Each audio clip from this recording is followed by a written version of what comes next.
hunting the paranormal with metal in their veins. No fear in their hearts as they break the chains of the supernatural. They will not rest until they face the demons, put them to the test.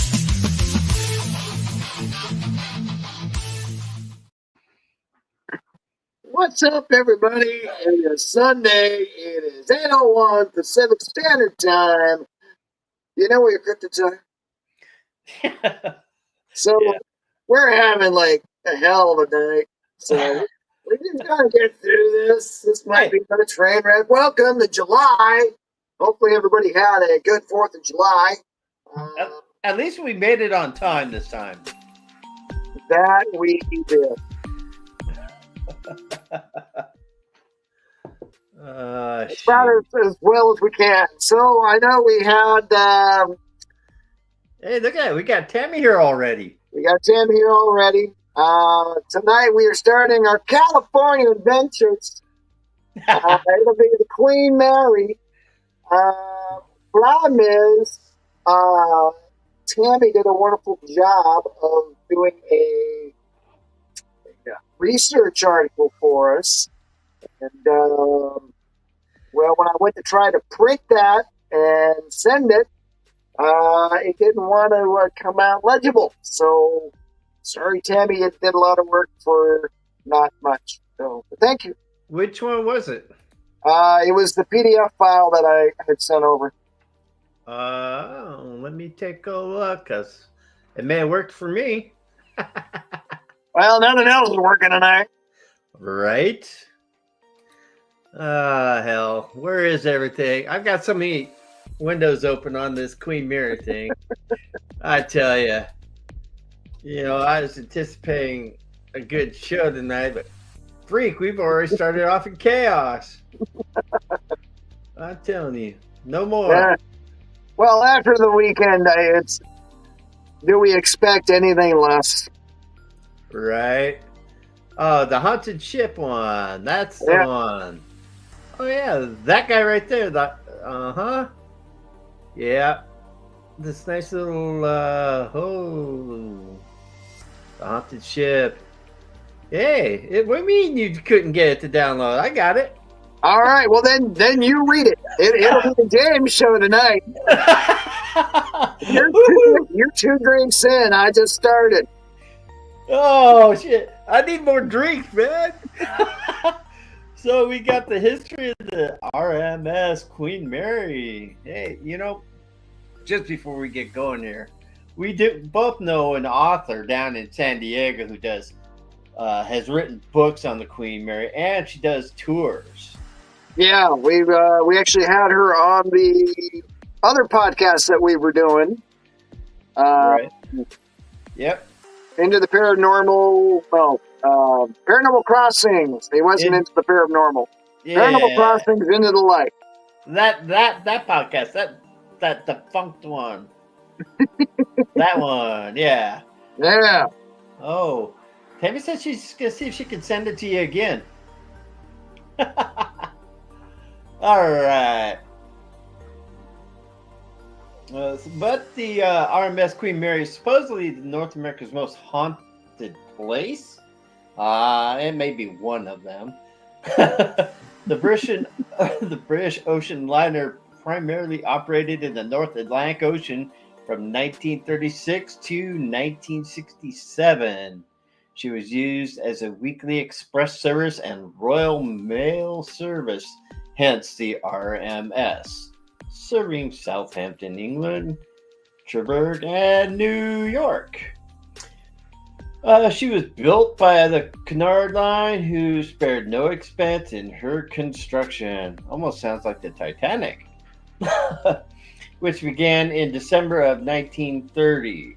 She was planned to be named the Queen Victoria. Really?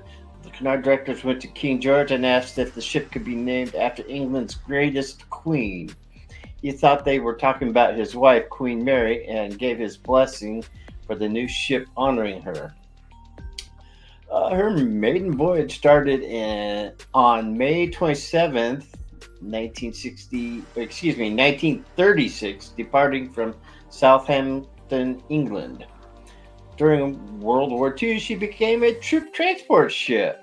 At the end of the war, the Queen Mary made 13 voyages, bringing 22,000 war brides and children to the United States and Canada. In 67, the Queen Mary was retired and permanently docked in Long Beach, California, and to become a floating hotel and tourist attraction, opening to the public on May 8th, 1971. Okay. Yeah. In the 1980s, claims started that the Queen Mary was haunted. Well, I thought it was earlier than that. The claims have grown even more since then. It has earned the nickname the world's most haunted ship. It has over 50 reported claims and numerous paranormal encounters. It is believed to have up to 150 ghosts and spirits. That's quite a few. Yeah, that is. There were several deaths related to the ship. The first death happened when the ship was being constructed on June 5th, 1934. A construction worker named Malcolm Etkin fell to his death from the scaffolding surrounding the ship. 2 years later, on June 8th, 1936, after the ship's maiden voyage, a crew member named Arthur John Francis Golding died after fracturing his skull. Okay, it doesn't say how he fractured his skull. On her final voyage to Long Beach in 1967, crew member Leonard Forsberg died from heat stroke and cerebral hemorrhage. There are a few locations on the ship that have more paranormal activities than others. Well, that's kind of like anywhere, you know. Yeah. By the way, I do have it up. I got it. Nice. I got it working. I'm reading along. The most well-known spot is stateroom B340. In 1948, a man named Walter J. Adamson died in the room. There are other stories about other tragedies in B340. Of course, they don't elaborate. Oh, wait, maybe they do. One of those is about a man who went mad and murdered 2 women. Well, what the hell? The guards locked him in the room until they could make it to port. He kept yelling out something was trying to kill him. The guards, who figured the man was just trying to escape, ignored him. When they finally opened the door, the gruesome scene was of his dismembered body. All right, now how does that happen? One guy in a room, Locked up. Is he just? How? That doesn't even make sense. How can one person? You can't dismember your own self. Well, I mean, you could do bits and pieces here, but come on. I mean, eventually, once you get to your head, if you've already cut off your arms and your legs, how are you going to do your head? Well, shit, you'll be dead by then from all the blood loss. Criminy. And there we go. Drinking for that. There are also stories about a man shredding his wife and a woman murdering her husband in the room. That doesn't make sense. Room B340 is now open to guests. Of course it is, because why not? Hey, this room, a lot of people have been killed weirdly, and just it's going on. So hey, call it the honeymoon suite. All right. Yeah, the honeymoon suite. Yeah, let's get married. Do the honeymoon suite. I really want you dead. Here, we're gonna dismember every part of your body. It was closed for 30 years previously. Some of the guests have complained about someone knocking on the door in the middle of the night, bathroom lights turning on by themselves, the sink faucet turning on and off, and the bathroom and closet doors shutting on their own. Could that be a Zach Bagans thing? Oh, sorry, not Zach Baggins. Hashtag Zach Baggins. Right. In stateroom B474, a young family was murdered by their father. A girl named Dana was shot dead in the cabin. Her sister and mother were both strangled. Dana had been reported to roam the ship between the boiler room and the pool. Now, why would the father shoot the little girl and strangle the other two? Why not shoot the other two? Maybe he was only able to smuggle one bullet on board. I was just thinking maybe maybe he had a gun jam. It is believed that some of the haunting could have been from its time as a World War II service ship and a vortex that allows spirits to travel in and out of the ship. That is interesting. I've never heard that part. According to U.S. Ghost Adventures, oh, really? Witnesses have seen the spirit of a man crushed by a watertight door. On July 10th, 1966, a routine safety drill killed an 18-year-old crew member, John Pedler, when door 13 closed before he could make it through. Of course it was 13. It's always 13. Right? A night watchman was walking toward the site where door 13 used to be. Oh, so door 13 is no longer there? They probably took it out because, Because they took it out because it was door 13. well, we're going to just a little side note this a little bit. 13 seems to be the big bad number, the Silver Bridge in Point Pleasant, West Virginia. It was the 13th I-beam.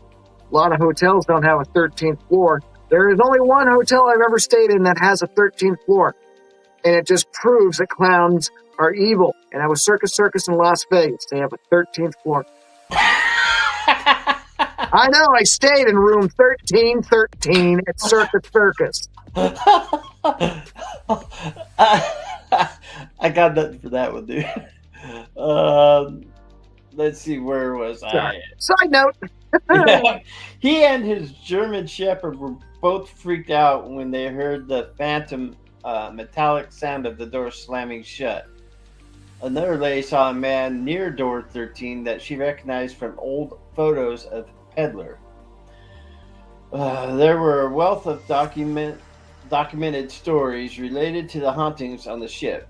In 1989, the cleaning staff entered a room and saw a guest sitting in the chair in the middle of the room before she suddenly vanished. In 2001, an employee arrived at work and felt something brush against them. They saw a pale figure walking through the office before it disappeared. They were just saying hi.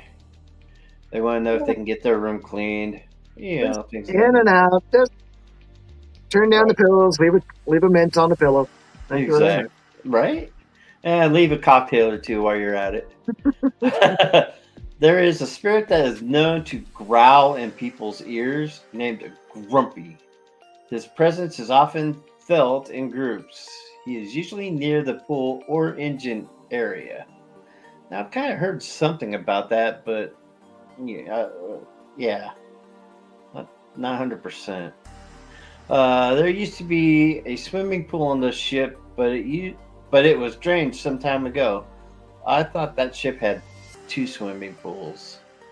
Yeah, there's one down below the deck, and then there was 2 of them, but Just the 2. yeah, the one that they're referencing here in the research paper is the main one. Okay. So it's a first class. All right.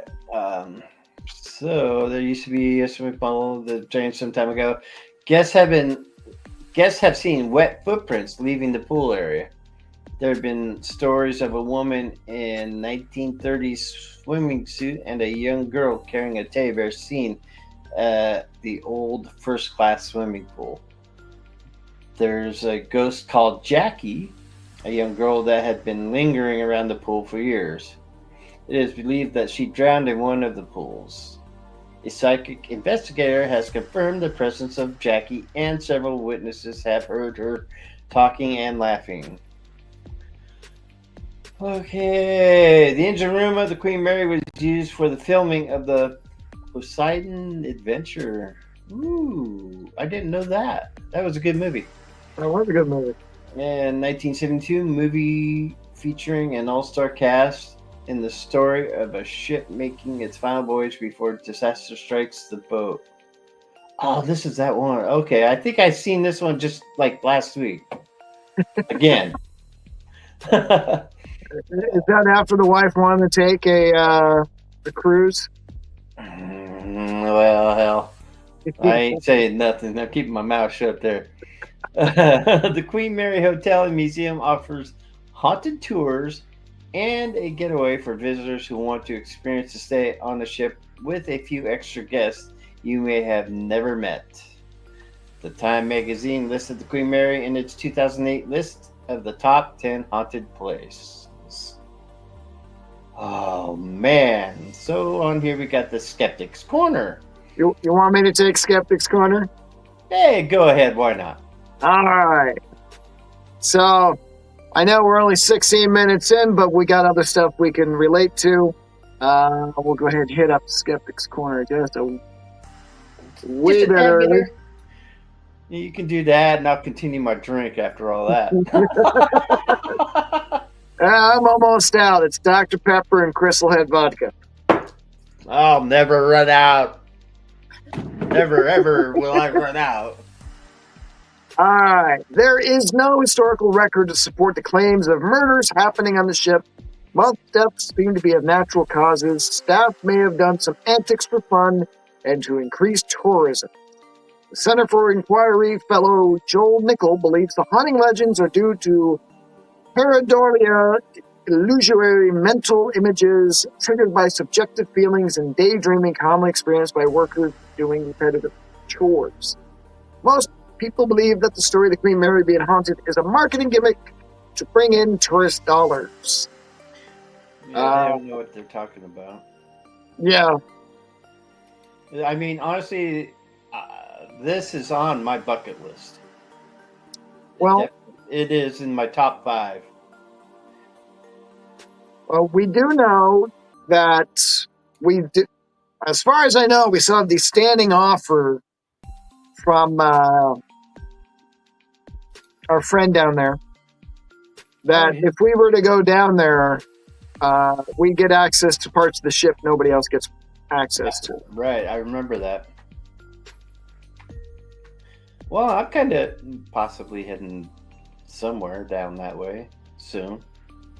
I I'm said kidding. to just skirt on over a little bit. It's another one of those places we're going to have to just add to the list. Yeah. You know, I even ran across a thing of, where is it here? Let me scroll back up to the top of this page I'm looking at. Ooh! 50 facts about the Queen Mary. Hit it. Hit it? Hit it. Well, damn. All right, number 1. Queen Mary was built in Clydebank, Scotland, under the ownership of Cunard White Star Line. White Star Line. Her construction began on December 1st, 1930, with the laying of the keel plate at John Brown Shipyard. And number 2, obviously, it was named after Queen Mary, the wife of King George V. She was launched on September 26, 1934, and named by Her Majesty Queen Mary herself. Number 3, the ship was equipped with advanced technology, including powerful steam turbines and a sleek hull design that allowed her to achieve remarkable speed for her time. Number 4 was her maiden voyage saw her crossing the Atlantic in just 5 days, 5 hours, and 13 minutes. Ooh. Number 5 is part of the luxury and amenities. The Queen Mary featured elaborate dining rooms, opulent staterooms, and numerous recreational facilities, including swimming pools, tennis courts, and a dog kennel. Okay, so you can board up your dogs, play on the tennis courts. The ship was, number 6, the ship was also equipped with state-of-the-art radio system and a sophisticated navigation system. Well, I would imagine so for the day. Number 7, during her first crossing in 1936, 10 stowaways were discovered on board, highlighting the challenges faced by ship owners in preventing unauthorized passengers from boarding their vessels. I never knew about that one. That's an interesting fact. Did you? Number 8, the Queen Mary's maiden voyage began on May 27, 1935, when she departed Southampton for Cherbourg, France. She continued on to New York City, arriving at Pier 90 on June 1st, 1935. Number 9, she won the Blue Riband for the fastest North Atlantic crossing from the French lines Normandy to her 6th round-trip voyage from August 19th through the 31st, 1935. And then number 10, on October 8th, 1938, the Queen Mary docked without the aid of tugboats in New York City, setting a new world record for docking speed. I didn't know they kept records for docking speed. Okay. I mean, honestly, what does that have to prove? Now, number 11, the construction of the Queen Mary was halted in December 1931 due to the Great Depression. The hull plating was 80% completed at that time, but work resumed in 1934 after financial support was secured. In 1934, the Cunard Line and White Star Line merged to form Cunard White Star Line. This merger allowed for the completion of the Queen Mary and other projects that were stalled due to financial constraints. Well, reading this, that they merged with the White Star Line, now it makes sense for something else I saw earlier. All right, we're on number 13, World War II services. The Queen Mary's final peacetime voyage took place on August 30th, 1939. She departed Southampton carrying 2,552 passengers, including famous comedian Bob Hope, and millions in gold bullion. For 14, during World War II, the Queen Mary was converted into a troop ship. Her elegant furnishings were stripped and stored in warehouses, and much of the ship was painted navy gray. She became known as the Gray Ghost due to her ability to evade enemy detection while transporting troops. Number 16, the Queen Mary transported over 15,000 men on numerous voyages during the war.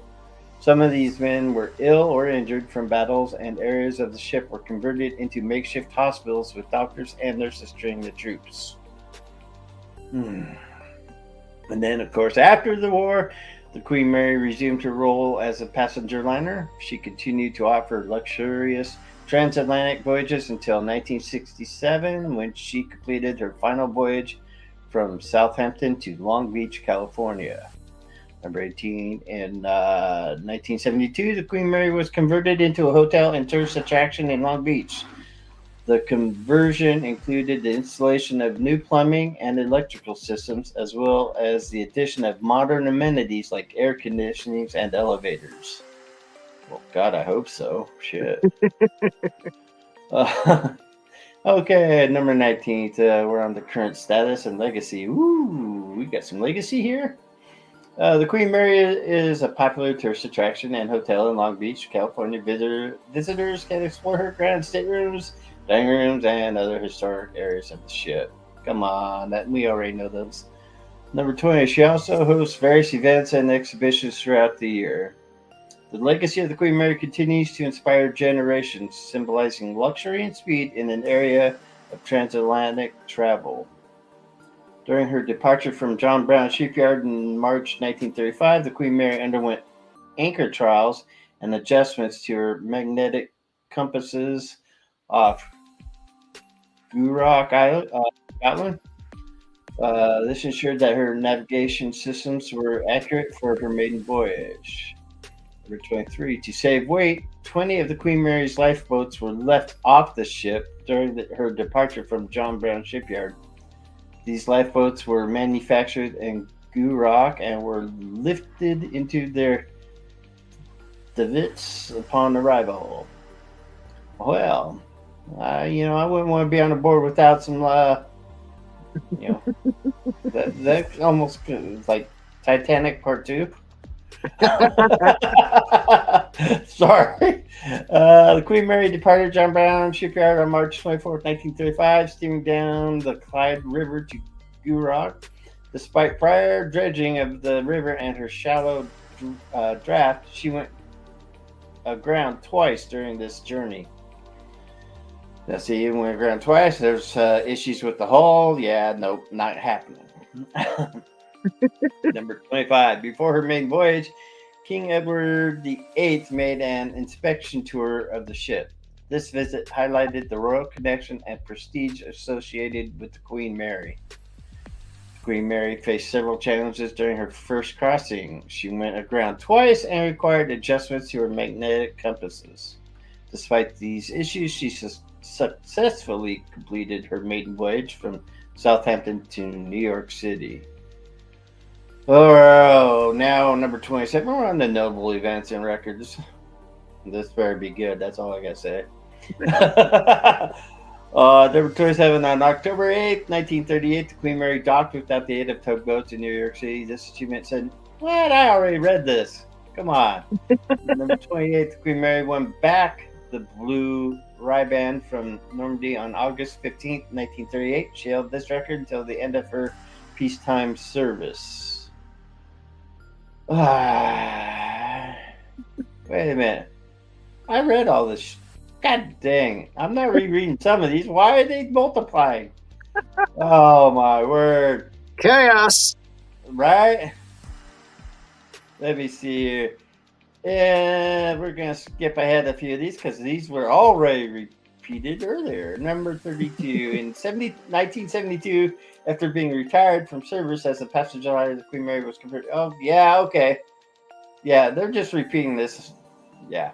All right. Well, I do have an article here that's kind of interesting. It's from legendsofamerica.com, and it's about the big investigation they had back in the 90s. The article says, many self-proclaimed paranormal investigators and psychics have been drawn from around the world to conduct investigations into these phenomena. But only one investigation stands out among the rest and was the only officially sanctioned one ever conducted. Bullshit. Enter the world's top paranormal investigator, Christopher Chacon. Chacon. Chacon. Chacon.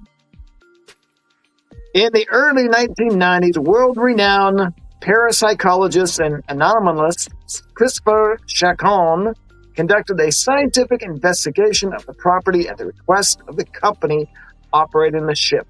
The 18-month round-the-clock investigation utilized an extraordinary array of state-of-the-art technology, monitoring everything from background radiation to air pressure, from magnetic fields to chemical content in the environment, that spanned the entire ship and a team of scientists, including physicists, medical doctors, chemists, etc., dedicated to gathering and analyzing data.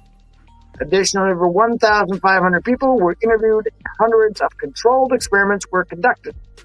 Great care was taken to establish scientific controls and maintain and ensure the integrity of data that was collected, repeating each data collection and assessment processes multiple times. Have you ever heard of this Christopher guy, this Christopher Chacon? Never. World's top paranormal investigator? Really? I've never heard of this dude. Neither I. And that was the 90s. That's when I got my start. I have never heard of Christopher Chacon. God dang. I don't care. I'm giving him a French accent. Chacon. Chacon is regarded as one of the world's foremost authorities of paranormal phenomenon, having conducted thousands of investigations worldwide for nearly 40 years, dealing with just about every type of phenomenon imaginable. Listen here, Christopher. I've been in the game for about 31. This is my 30th year. I've been doing this for a while. A while. I've been doing it a while too, buddy. Yeah, I've never heard of you. I better guarantee you haven't heard of me, so that probably doesn't mean anything. But I mean, if we wanted with an 18 months, geez, I had what, 2 years on my boat? I guaranteed I had to have a job, so it wasn't round the clock. But that's a whole Right. other story. That's a whole other story. Chacon's investigation approach is all-encompassing and follows a strict scientific protocol, assessing every imaginable dynamic and taking into consideration variables often bypassed and ignored by other investigators and teams. He also has the resources to conduct investigations and research that are unprecedented, including truckloads of the latest technology and an army of qualified scientists. Chacon emphasizes how the majority of paranormal events encountered around the world are explainable and the importance of first ruling out logical explanations. Quote, it is important to keep in mind. Hang on. I got to do this a little bit better. If I'm quoting the dude, I got to give him a little bit more of an attitude because he sounds like he's going to be a little preemptuous and a little bit more self-imposing. Here we go. It is important to keep in mind that the overall investigation of the Queen Mary, as well as each individual event documented, was assessed for psychological, physiological, environmental, and circumstantial explanations, to name a few, to rule out rational and logical explanations. Probably doesn't sound anything like what he does, but hey, we're giving him a Harvard East Coast. He just sounds like he sounds pretentious. Damn. He sounds like the guy that if he showed up at the Oregon Ghost Conference, everyone would be like, "Oh my God, it's Christopher Chacon," and we'd be like, "Who?" I'd be saying next. You guys couldn't get Zach Baggins? He's kind of down on the dumps right now. Everybody's heard of him, not this guy. In total, over 12,000 events were documented, with approximately 60% of those being determined to have explainable factors, leaving a little over 30% to be considered anomalous, of what most regard as paranormal or haunt phenomenon, according to Chacon. All right, I got another quote for a second. Oh, For 18-month investigation concluded, I returned to the Queen Mary on 4 separate occasions. 4. Ooh. 4. He said explaining that each visit lasted 72 hours. He spent his time on board the Queen Mary conducting cursory assessments and applying various investigation models that would later be studied further once the rest of the data was collected. Based on all the data collected in terms of parapsychological approach, his conclusion is that the data suggests phenomenon with fluctuating composite characteristics, which would explain the various types of haunt phenomenon being documented and experienced by so many people. Does that make any sense? No. The phenomenon with fluctuating composite characteristics. Just say you don't know. Never. That's just a lot of words to be... I can't explain what's going on, but I'm going to try to explain it.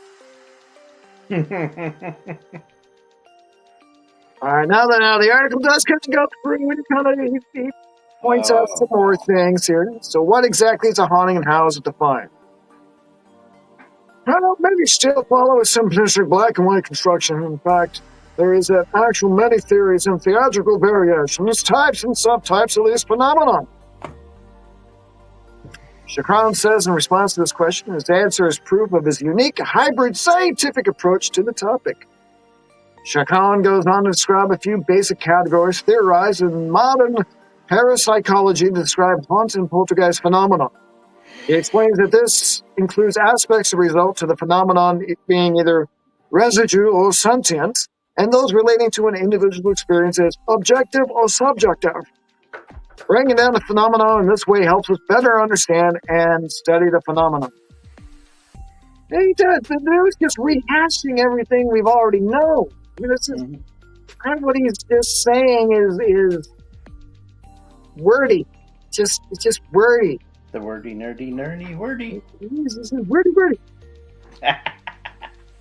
According to Chacon, a typical residual haunting is theorized as a mere impression left behind upon an environment or object, like an echo or footprint, often being cyclic and often repeating its action similar to a videotape playing on a loop, producing visual sounds, etc., though itself possessing no consciousness. Duh, we all know this. There are many theories as to how and why this occurs, and some people believe this type of haunt phenomenon may be first to fully embraced by mainstream science. For the next category of haunt phenomenon, things get a little bit more unpredictable. A sentient haunting theory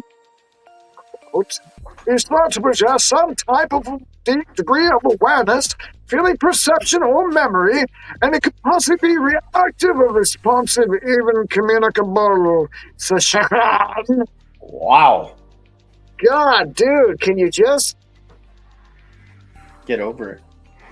He's just wordy. Just wordy. Just get Sandy to and the Harvey, point. Damn it. Shit, just get to the point. Don't fuck with it. But it's Yeah. all wordy. Sentient hauntings often produce more fear in those who experience them due to their erratic nature, the potential to be believed malicious or intent on causing harm. The next categories, we got more categories? No. Oh my god, no. The next categories refer to whether or not a haunt is objective or subjective. If it is objective haunt, the phenomenon can physically occur in an environment independent of anyone experiencing it and can possibly be documented or recorded with various types of equipment. Again, you're wordy, dude. Yep. Objective, subjective, intelligent, residual. I ain't never heard of this too. I think later on down the road, maybe we need to have a month on paranormal investigators and do like a full expose on this dude. Right? And we can do the Warrens. We can do the people who taught me. There's We don't want- Chacon. Yeah, Like we don't this- want to talk to people who got, trained me because they're, no. Chacon. This guy's pissing me off. It's just wordy. I've known people like this. Let's just get to the point of what you're saying. Right? These kinds of phenomena are easy to study in their subjective counterparts, which can only be cognitively experienced by one or more select individuals, leaving no physical traces or characteristics in the environment. So if it's subjective, they're not leaving a physical... What? This dude's wordy. Chacron went to explain various theories surrounding poltergeists and how in years long past some of this parapsychological community categorized hauntings and poltergeists separately, thinking poltergeist phenomenon is only connected to an agent, specific living individual, or possibly some non-related environmental element. He went on to describe how countless cases of these phenomena around the world has proven this not to be the case. With these basic theories providing a framework for understanding and further studies, Chacron cautions against placing too much emphasis on them, as well as interpreting them as individual separate types that are independent of each other. Nothing can be farther from the truth, as there have been countless haunts and poltergeist cases that are in reality some combination of one or more of these, as is the case of the Queen Mary. God, I don't like this dude. He's just wordy. Yeah. Put him up in Oh. front of a firing squad. Let's shoot him. Oh, God almighty. God, it just pains me to hear it just by you talking.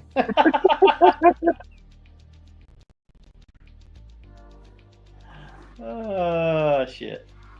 wow. While parapsychological theories were once used to describe characteristics of the phenomenon that occurred upon the Queen Mary, I cannot emphasize enough for the importance of not rushing to conclusions regarding a phenomenon and running the risk of misinterpreting and misdiagnosing it. Again, this dude's just wordy. Wordy, wordy, wordy. The hell. I'm not going to read anymore because he's pissing me off. Good, thank God. But I do have this other webpage up. Which page? Whatculture.com, 10 most disturbing ghost stories from the haunted Queen Mary. Because we ain't giving Chacon any more leave up. We ain't talking about that dude anymore. I'm already pissed off with him. God. I mean, that dude would be great at the Oregon Ghost Conference to do a speech just because of the fact he could easily fill the time period. Yeah, but everyone would walk away after a while. But he'd fill the time slot. I mean, it wouldn't be interesting, but, you know, he would easily fill it. He could probably surpass the time slot. Very, very wordy when you just want to say something. Yeah. I mean, I can imagine this dude on the Ghost Tour if we gave him a stop. Oh, shit, no. No. It's just, yes, here's where August was hung, and da-da-da-da-da. That would be a 45-minute speech of wordiness of all over the place. And Yeah, no. sorry, everybody. Detour. All right. 10 most disturbing ghost stories from the haunted Queen Mary. We got number 10, the Lady in White. Why Maybe- is there when there's a haunting, there's always a lady in white? There's a lady in white. There's a lady in gray. Yeah, but most of the time it's a lady in white. Yeah. And then Why you got the lady, is that? then you got the lady dressed in white hitchhiker on all the roads. And maybe we should have been drinking already. I'm not drunk yet. I need to be. Oh, Lady let's in get white. this. Okay. Let's get this list started with a famous one. Of course, it's the Lady in White, or the White Lady, is an apparition reported by many. There's even a photograph which may deem to be evidence of her existence. Once the Queen Mary was a luxury liner that sailed between New York, Southampton, and London to transport upper-class society. It is suspected the Lady in White is one of those passengers from the time. She is often spotted around the Queen's Saloon, a first-class lounge aboard the boat. God, I need to quit drinking. Wearing a long white evening gown, she's unmissable and one of the most well-known ghouls from the ship. The White Lady dances to unheard music and looms ever-present at the end of the lounge and its surrounding corridors. While not malicious, she is a well-reported spirit who has been appearing before guests for over half a century. And then my computer decides it's going to take a second. There we go. First class swimming pool. We talked a little bit about that one. Countless ghost stories that come from the first class pool area. Man claims to hear spectral voices. One supposed to come from little Jackie, a 5 or 6-year-old girl reported to have drowned in one of the ship's pools. One worker, however, disputes this claim. According to the ship's logbooks, nobody has ever died in the first class pool area. So then how does one explain the ghost he saw one fateful morning? While inspecting the area before a tour, historical consultant before the Queen Mary, Bill Souder, watched a woman walk down the stairs. The stairs from ceramic made a lot of noise when used, but the woman descended them silently with eyes fixed downward. She was young, in her early 20s, wearing outdated fashion straight from the 1960s. Souder saw her in plain view, but as he walked behind a pillar to go and greet her, she had disappeared without a trace. This young lady was also not a malevolent spirit, as Souder said he felt no fear or unease. But her service makes him believe she was a ghost. It seemed the ship has a few spirits that mean no harm. But if we were Zach Baggins, hashtag not Zach Baggins. Right? There we go. Hashtag not Zach Baggins. It's a demon! It's out to get us! Oh my god! It's a demon! Demon! Demon! Demon! Demon! Demon! Demon! Demon! Oh my god! Ah!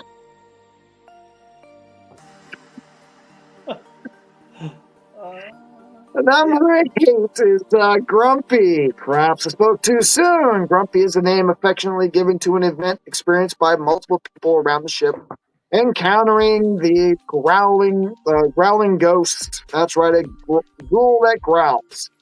Strange sound, but there have been countless reports of a snarling growl sounding in the ears of visitors around the pools, a room under the stairs, and the boiler rooms and down hallways. These are all areas where Grumpy has been known to come out and play. This dude just gets all over the place. Grumpy, pick an area. Didn't you hear Chacon that you're just supposed to be, kind of sounds like, Shakran said you're only supposed to be in a certain area here and there. You're all over the place. You're breaking the rules, Grumpy. Mhm. People have never experienced any harm when coming into contact with him, whose identity is unknown, but occasionally his grouchiness is accompanied by a smell of cigarette smoke. Perhaps he's trying to scare people away, or perhaps he just has a smoker's cough. Is that supposed to be a joke? I think so. Try and throw in a joke in this one. 7. Many hotel rooms around the ship have received complaints of paranormal activity inside. Guests have reported sounds as they attempted to sleep, creaking, knocking, slamming of doors, yet some physical happenings have been spotted as well. Shadow figures appear at the bottom of the beds, back of rooms, and inside closets, but that is not all. Some guests have even spoken of being poked in the face while they try to sleep, feeling cold, hands grabbed, shake, or pushed up. Yikes. Why did you have to put yikes, dude? Sure, many of these things could come down to the Mary being on an old ship full of noises, but being poked in the face to find once you open your eyes and nobody is there. Yeah, that's nightmare fuel. What culture? I don't know what you're talking about. Why are you going to try to be funny? How is that nightmare fuel? James and I would probably just wake up and then, ow! You son of a bitch. Mhm. Nightmare fuel. Come on. And I really want to go real slow again. I good thing we're not not using the computer to do this. Portals to other worlds, number 6. We know portals to other worlds may sound straight out of an 80s horror movie, but there have been multiple accounts of the Queen Mary vortexes, small spots in the ship that emit spectral energy. They're thought to be spaces where a spirit would connect to the human world, where the ghosts come from back to our world. I'm leaving off all their smart-ass comments, because who cares? Right. One of these vortexes is in the ship's boiler room around the remains of a worker named John Henry were once found. Alongside supposed apparitions of Henry, a spot has been felt around the boiler room's entrance adjacent to the ship's green room, where spiritual energy is highest. Another of these vortexes is said to be in the pool's dressing boxes. One of the most untouched original areas of the Mary, and Medium identified these boxes as being the center of spiritual energy on the ship. Not what you want to be feeling when you're getting changed. But that isn't the only meaning of the term vortex upon the great ghost. Bill Souter, the employee who spotted the ghost by the pool, experienced what he described as being pulled back in time. Once he zoned out while waiting for a tour to pass through the ship, he was suddenly transported back to 1966 to the end of Queen Mary's life of service. Before he had been in the sunset of California, he was suddenly in the middle of winter with snow on the deck in New York. Souter describes feeling the depression surrounding the crew. The Mary was retired in 66, and the crew around him knew they would be losing their jobs. Experience was over in a flash, and Souter found himself back in California watching the last tour of the day, moving up to the ship to greet him. He has no explanation for the event, but swears it was true. Okay. I guess. Mhm. John Petter.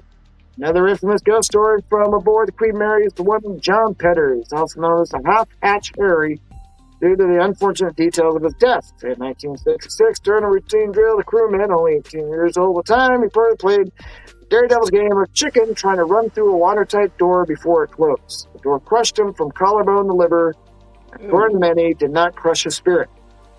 That's a bad joke. Very bad. Oh. Damn, what culture. That's dark. That's dark. This is us. That's dark. Do not crush your spirit. Of course it didn't crush his spirit. That's why he's still hanging. Petter seems to still have his daredevil nature. It's around door 13 where he met his demise. Dark silhouettes have been spotted, sulking, even going as far as to chase workers and create loud metallic noises to frighten our winning.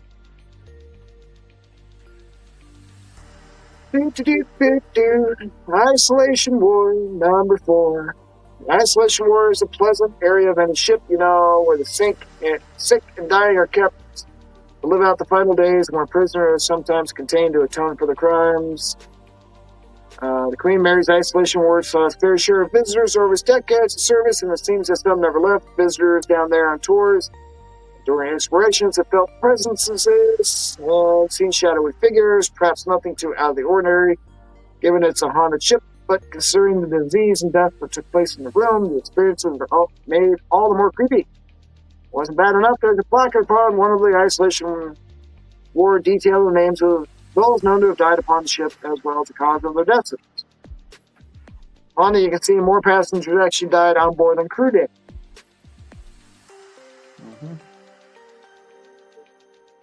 Number 3, the murders in room 474. Yay! One of the most chilling stories from the Queen Mary's the murder of family inside room B474 for unknown reasons. Their cold-blooded killer of father strangled the mother and sisters and shot Dana in the room's bathroom. So this one's saying that he strangled everybody and then shot him. Oh, what would be the purpose? That makes no sense. Why strangle him and then shoot him? Is it just to make sure that they're dead? Is that, I guess? Well, I Maybe. mean, wouldn't you attract too much attention if you're shooting? Yeah, you would think. So apparently the young girl Dana is said to still be around. It's mentioned that she sometimes joins John Henry and Grumpy and has been contacted in areas where they lurk as well. Of course, room B474 is said to be rife with paranormal activity, most likely stemming from the awful events that occurred, blah, blah, blah, blah, blah. So again, she gets the run of the ship with everybody else. Right. It kind of reminds me more of the Masonic downtown St. Helens here, where our 3 ghosts downstairs like to intermingle with each other, and the one upstairs stays on his place. Mm. Almost done. Wow. The tall man, number 2, presumably dating back from the Queen Mary's first voyages in the 30s, comes a ghostly figure seen on many separate occasions. The man is tall with dark hair and is dressed in 1930s style clothing. He has been spotted around first-class suites, walking around only to disappear in a blink of an eye. He seems friendly enough. Guests and staff have watched him smile at them as he continues on his journey. At least he's happy. The rooms around first-class suites are not as chippered, though. It seems inside the rooms, lights turn on in the middle of the night. Phones ring only to have nobody on the other end, and water begins running by itself.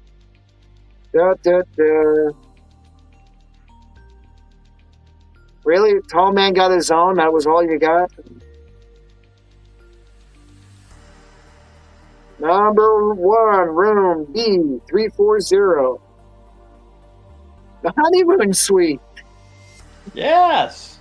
Where you take your bride that you want to go ahead and kill, and let's just do it. The most notorious of these suspicious circumstances that happened inside the room is that in the 1960s, a passenger aboard the ship brutally murdered 2 women without any apparent reason. He was locked in a room that's now B340 while waiting police officers. When the police posted outside began to hear screaming. The murderer claimed somebody was in the room trying to kill him, but the guard ignored the cries for help, believing them to be an escape plan. It was after the police arrived and the door of the room was open that he was found murdered. Well, we'll spare you the grisly details, but there was supposedly no way the man could have inflicted such dismemberment to himself. Exactly. So what happened, nobody knows. Years later, more reports of murder came in the room of B340, but the Queen Mary's records are blank as to whether or not they were true. Regardless of what happened, complaints have floated in from guests years down the line of paranormal activity happening in that very room. Whether it's all true, just folklore, nobody can deny that room B340, no matter how refurbished and pretty it is now, harbors a dark aura. The room's very energy seems to infuse negativity, even when other ghostly experiences aren't seen or felt. Happened to be 340, and perhaps it's the best we've never found out. Something is strange about the place. Okay, I want to go there. I want that specific room. I kind of want it too. Yeah, get in line.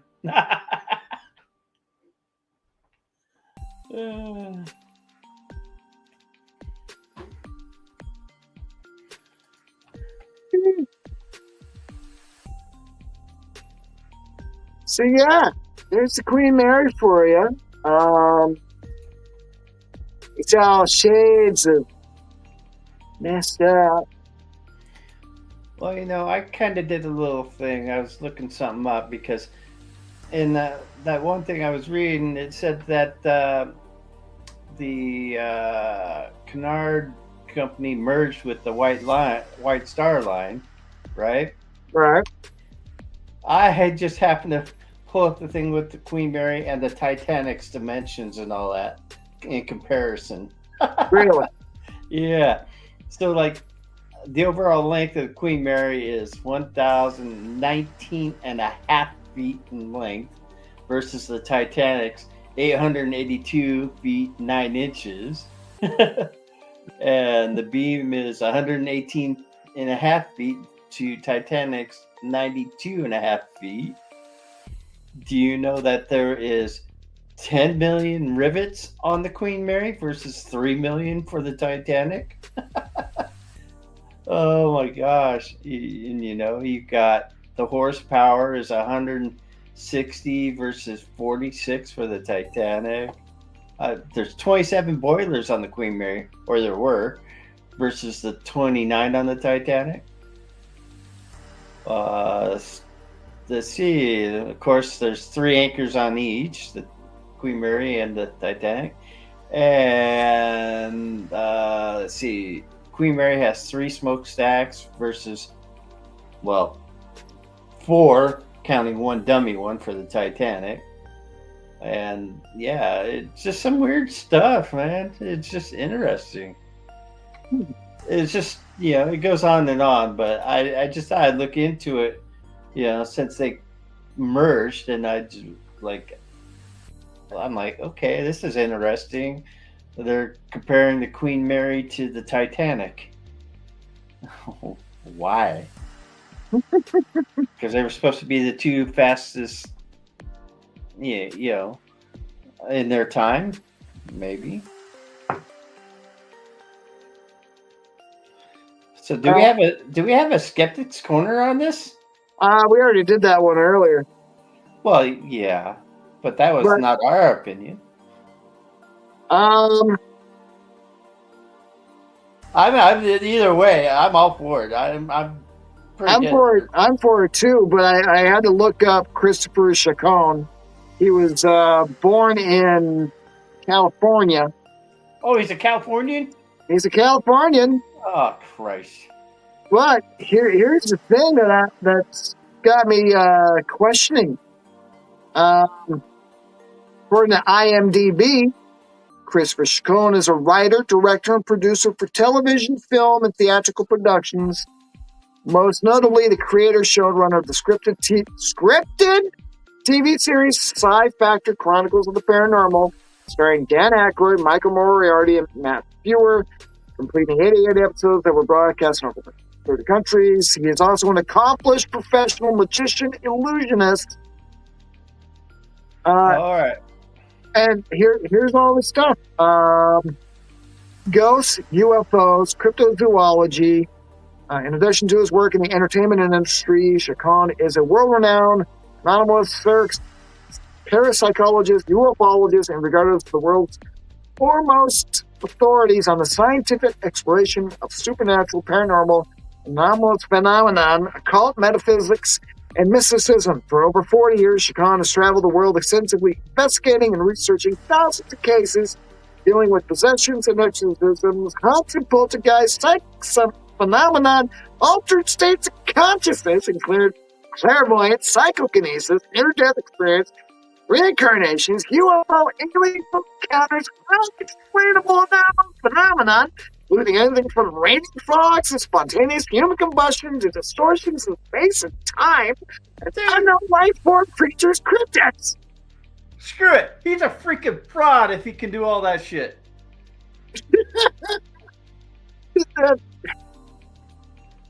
No. The part that kills it for me, the scripted writer, director, producer. That right there tells it all. Who else is a writer, director, producer? I think it's that hashtag at the bottom there. It's a hashtag on the bottom. Yeah. And they're still alive. He's still alive. Oh shit. Yeah. Okay. Queen Mary, we love you. We will have to go. And I have to be on the bucket list. Until then, we're going to get out of here. And Are you trying to tell me it's my outro? I believe it is your outro. God damn it. Let me finish pouring myself a drink first. Shit. But anyway, keep your cryptids close and tight and hug them all night. Until next week, we'll see you then. Later, everybody.